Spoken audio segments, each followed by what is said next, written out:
বাংলাদেশে all time এই 16 বছর গত 17 বছর তারা আধিপত্যবাদ চালিয়েছে। এই আধিপত্যবাদের বিরুদ্ধে কথা বলতে গিয়ে আবরার ফাহাদ নিহত হয়েছে, শহীদ হয়েছে। আজকে এই ভারতীয় আধিপত্যের বিরুদ্ধে কথা বলতে গিয়ে আমাদের এই জুলাই রক্ষের মহানায়ক হাদি ভাই শহীদ হলেন। আমরা আজকে থেকে ঘোষণা দিতে চাই, বাংলাদেশে ভারতীয় আধিপত্যবাদের ভারতীয় এজেন্ডার কোনো এখানে বংশ বিস্তার করা যাবে না। এই তরুণ প্রজন্মকে মূলত এই হাদি ভাইকে শাহাদত করার মধ্য দিয়ে তারা তরুণ প্রজন্মকে ভয়ে ঢুকানোর চেষ্টা করেছে।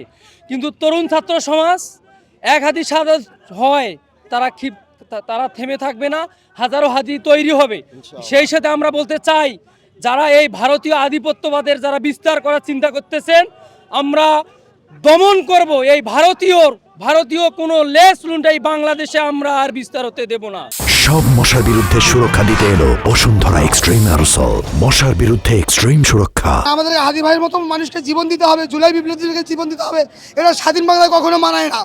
আমরা ইন্ডিয়ামকেও স্পষ্টভাবে বলে দিতে চাই, আপনারা যদি গদিতে বসে আওয়ামী লীগের ফ্যাসিস্টকে নির্মূল করতে না পারেন, আপনারা দায়িত্ব ছেড়ে দেন। যে আওয়ামী লীগকে নির্মূল করতে পারবে তাকে দায়িত্ব বসান।